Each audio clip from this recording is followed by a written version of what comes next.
Hi, very good morning to you.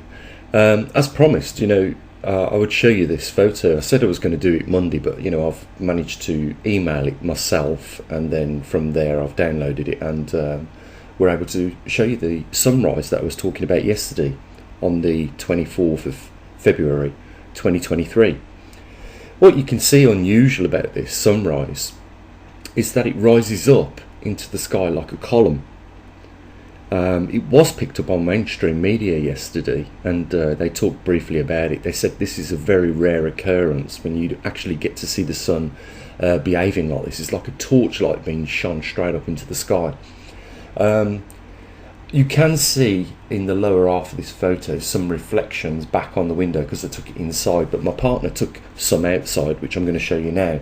But you can see why, I even mentioned it, and cheesily enough, it is an unorthodox photograph of the sun, so in every aspect it is a maverick star. And it's cheesy because it's been shown to you by Maverickstar Reloaded, so pardon the pun, let's just say that. Okay, let's have a look at some of the other photos of this event that occurred yesterday. So this was a photo that was taken on my partner's phone. I think it's a Galaxy something or other, but I think that the photos are actually better quality than what they are on my Apple iPhone. But if you're looking at a laptop screen at the moment, just move your head down a little bit to get the benefit of the photograph, and you'll see why I even mentioned this. It isn't a normal standard sunrise. It's like projecting a column of light straight up into the sky, or it's giving that appearance for some reason. So that's taken outside, so that this wasn't subject to, like mine was, shadows on the glass reflecting back inwards on the property. So you can see the column of light there just going straight up into the sky. There's a couple more photos I'll just quickly show you of this, because you might never see this. This is the first time I've ever seen a sunrise like this, so I thought I'd share it with you. And finally this one, just at another resolution. You might have to, like I say, if you're looking at a laptop, just move your head slightly down or just slightly up, just so that the LCD on your screen or wherever screen you're looking at isn't giving a false image of what we was actually looking at. I don't think any of these photos do justice to what actually we saw with our bare eyes, but we've did the best we could to share this with you. And like I say, first time in my life I've ever seen the sun reflect a column of light all the way up into the sky like it did. The 27th of February, we're going to break out the SD card early again, so we're splitting it in half the month, just so that we can see what's going on with the latest position of the magnetic North Pole. Before we get on with what I promised I'd finish off today with, the universal equation, please stick around for this, because it's well worth it. Trust me, you're going to get something out of this. Before we get into that, I just want to say a big thanks to just a few people. Again, we've had a few thousand people watch the video yesterday, and just very few people all the time that are prepared to step up and help us here. We do what we do at the observatory, and I don't joke around when I say that sometimes we deliver possibly life-saving information here on this channel. If people heed what we say, there is every opportunity for them to benefit from that time they hear that information.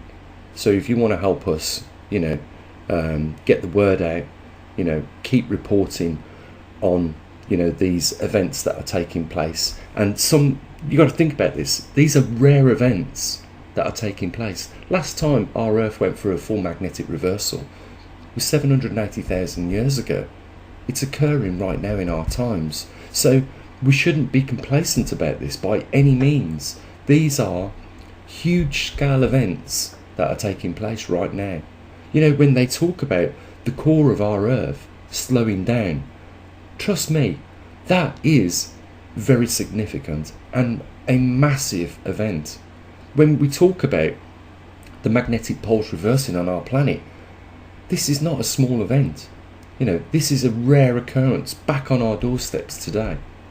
So anyhow, let's get on with just mentioning a few people. So big thanks to Amanda, Catherine, Linda, Texas Caregiver, and Angela and Mililka. You know, just again, a few people. It would be amazing, we're just a couple of days away from the end of the month, just to make a little bit bigger difference than what we have already. You know, it really saddens me when we're running into the red at the observatory and we've got no money to buy equipment, we've got no money to buy silicon photon multipliers, we can't afford, you know, vinyl to print things off. These are simple things in this day and age, but we can't get access to them because we live in this degenerative monetary system called the capital system, and it's just getting worse for everybody else, isn't it? You know, in a perfect world there would be everyone supporting this effort, but we don't live in a perfect world, and that's why just a handful of people, you know, occasionally step up and support what we do. So on with the video, guys. Let's get stuck into the universal equation. I'm sure you're going to enjoy this. So, okay, I want to get straight into it, and I want to introduce you to the universal equation.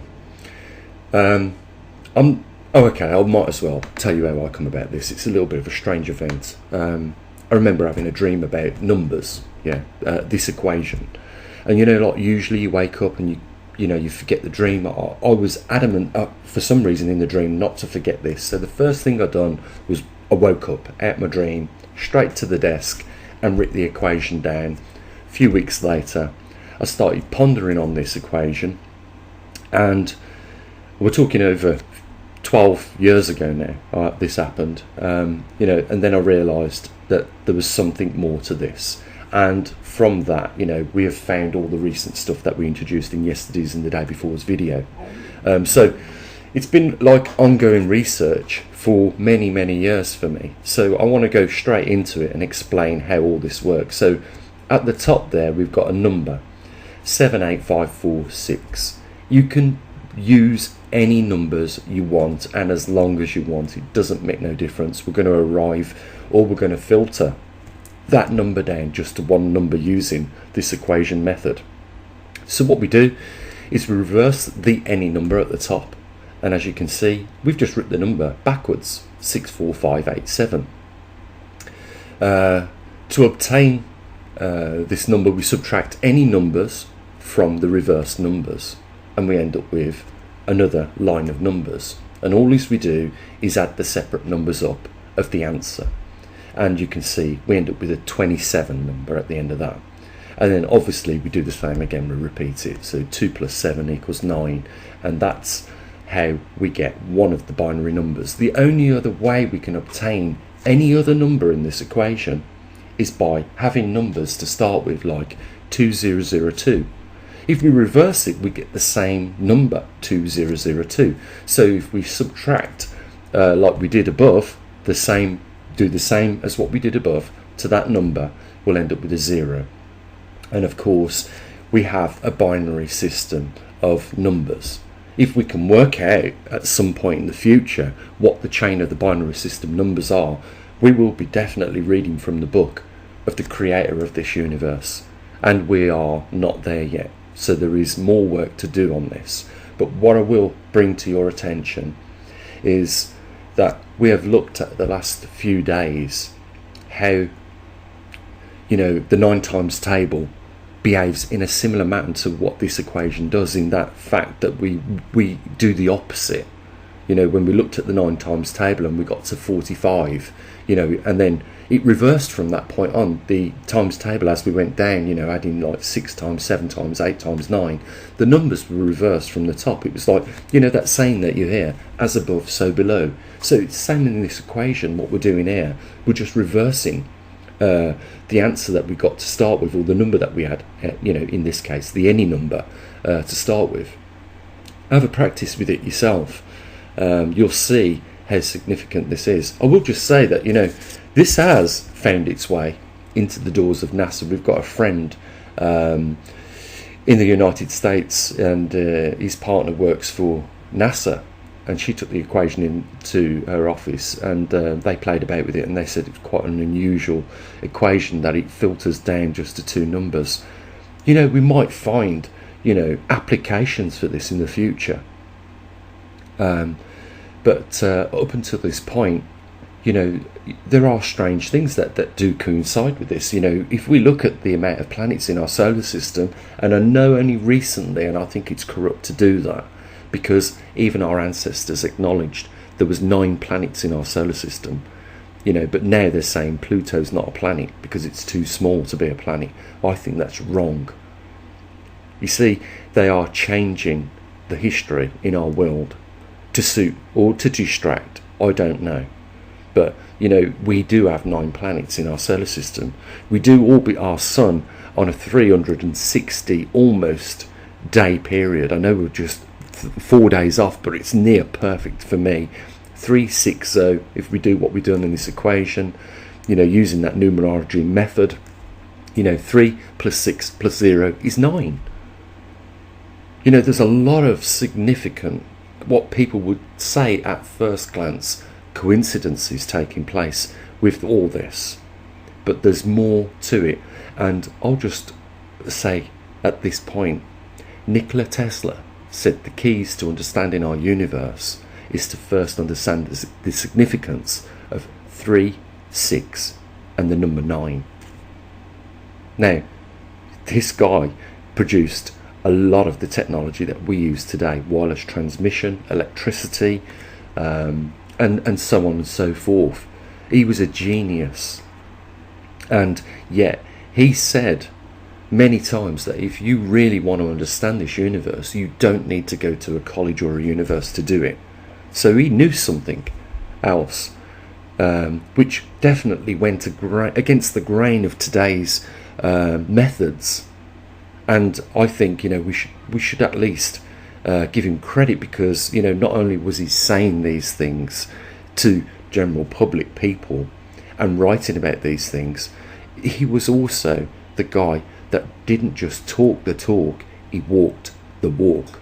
And for me, you know, he goes down as one of my, you know, heroes in history for what he managed to achieve. And he was not a scientist, he was an engineer and a research engineer.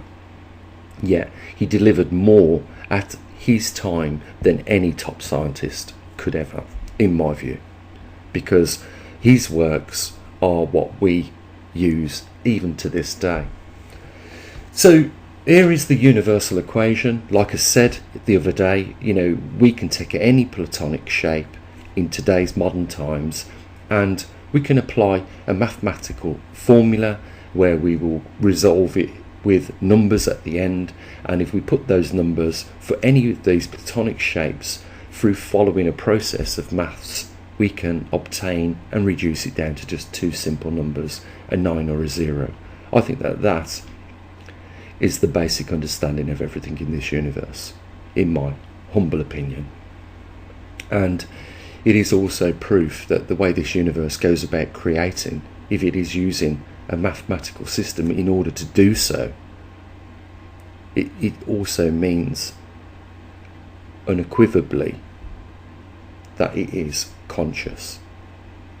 So, you know, after you watch this, you may not be a person of faith, you may not be a person that agrees that there is a prime creator in our universe, but you have just been shown evidence of that. And that is how big this equation is. Because you don't need faith. You just have to understand that numbers are the universal language. And I think when you understand that, you understand that if our universe is actually using a mathematical system, as we've proven here, then it must be conscious. Let's face it, you know, for some people, they need that extra mile of proof. But for others, faith in itself is everything, because faith is a belief in something that you haven't been proven to have seen. Until you see it, then you know 100% it is there. For some people that have faith, they just trust that it is there, that their prime creator, you know, their Allah, their Buddha, they're Jesus Christ, doesn't matter, because we all know, don't we, that there is one prime creator, and that we all choose to give it different names, and that is it. For me, it's the universal conscious. That's the name I chose to give it, and that was something that I took upon myself to do. Come up with a name. The only one I could think of is that, obviously, after seeing this equation, we know that the universe is conscious because it's using a binary system or a mathematical system to create it. This is what it's all about. We take for granted every day that sun comes up and goes down. The moon is visible at night times, most times. And we take it all for granted. If this planet was further away from the sun, everything that is liquid would be frozen. If it was too close to the sun, everything that is liquid would be in gaseous form. This is the Goldilocks zone that we live in. And we have not got another planet in our reach of travel with our current technology today to go and travel to it. And that's how rare this is. And some people say, well, if you do the numbers, Gene, you're going to come across planets like Earth. But I'm just saying, all of them are out of the reach at this present time, because we just simply do not have the ability, like those subatomic particles, like photons, to travel at the speed of light or faster at this current time. We are marooned on an island in our solar system, in the Milky Way galaxy, in this huge universe.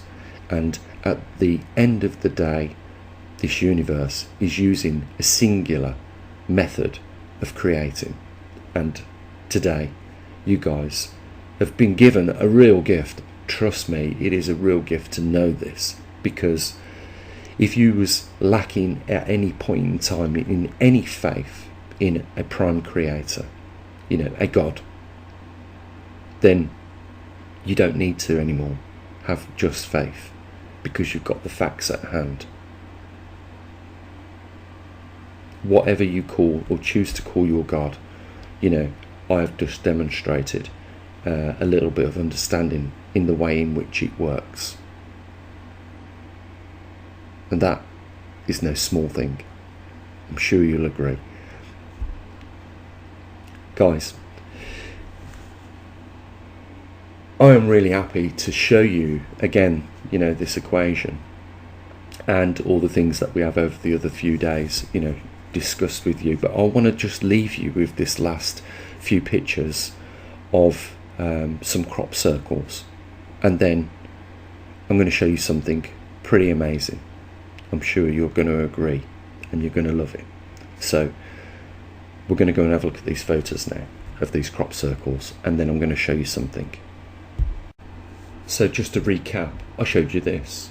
I told you that this was in one of the oldest buildings in Abydos, Egypt, engraved in the Saturn at the back of the Temple of Seti, which was the origins of the Egyptians' first, beliefs and religion. That's where it started. But this came from the Saturn, which is at the back of that temple, which is much older, and this was put in the holies of holies place.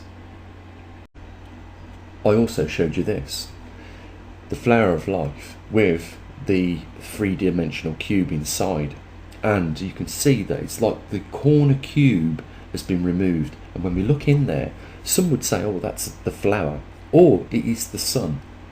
And then we have these numbers on only the visible faces of the cube that we can see from this angle. And what do we have? The numbers 1 to 9 going round the outside. So we have a sun in the center of our solar system, but we also have 9 planets, or 9 numbers going round that sun, just like the planets orbiting our own sun in our solar system. The other unique thing about this is that they couldn't have been placed in any other order but the order that they're in, and that is so that we get the numbers opposed to each other that add up to 9, like 8 plus 1, 7 plus 2, 6 plus 3, 5 plus 4. All these numbers add up to that 9. Is that a coincidence? Well, I don't know. Yeah, I leave it up to you at this point, but I want to show you a couple of crop circles right now which mimic this. Now remember, this is probably, I don't know, 6,000 years old. And we go back to the Temple of Osiris, at the back of the Temple of Seti in Egypt, Abydos. But it has got to be at least that old. Let's have a look at these photos of these crop circles that was taken in Wiltshire. So, do you see the similarities in the geometry that we was looking at on the Flower of Life to compare to this one? There is more there than what you can imagine. You can work it out yourselves if you want to. I'm not going to tell you and reveal everything. It would be unfair. I think to appreciate what you're looking at, you need to find that there is a key to some of these crop circles that make them a little bit more special than others. Some would argue that these are man-made. Fair enough, if that's what you want to think. I think a little bit later on you might question that, so just bear with me, because this is going to get really exciting. Again, do you see the similarities in the photo of the Flower of Life I showed you? Can you see the reoccurrence of a particular pattern? Can you see what is in the centre of this crop circle? Would you agree with me that that is a star? Maybe, maybe not. I think you'll agree with me that these photos so far have showed us something very obvious.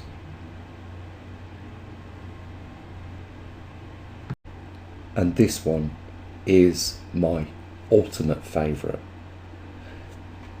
We can see that there is a star in the centre of that three-dimensional cube, with the cubes making up the cubes in the corner, just like the Flower of Life I showed you, has been removed. But why I really love this is because of the amount of triangles that make up that border pattern. And that is 144. Somebody is knocking on our door, and in their way of expressing their information are trying to reveal something to us. And if you think that this is just people with nothing better to do than destroy a farmer's crops in order to put this elaborate pattern down so perfectly that you can imagine the effort that it would require, yet this appears in a matter of hours and nobody sees anyone do it. Well, if this is a hoax, then we need to question it, because what I'm about to show you cannot be done by man. Are you ready for this?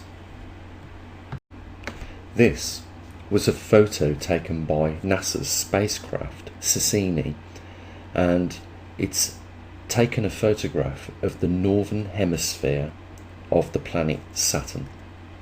Can you see something very significant? Maybe the next photo is a little bit clearer. Let me show you. You can clearly see as daylight what I can see here, and you can argue as much as you want to that human beings are responsible for crop circles here on this earth, but when we are looking at photographs of the northern hemisphere of the planet Saturn, and we see the exact same picture as what we're seeing here on these crop circles, what we're seeing here that is going back 6,000 years, I think that the overwhelming evidence is there is something else at work here that is beyond our intervention at this point. There is something else at work, and it clearly is. You saw the universal equation, you've seen this photo, you've seen all the other evidence that has been submitted. There is no question of a doubt. Something else is absolutely at work.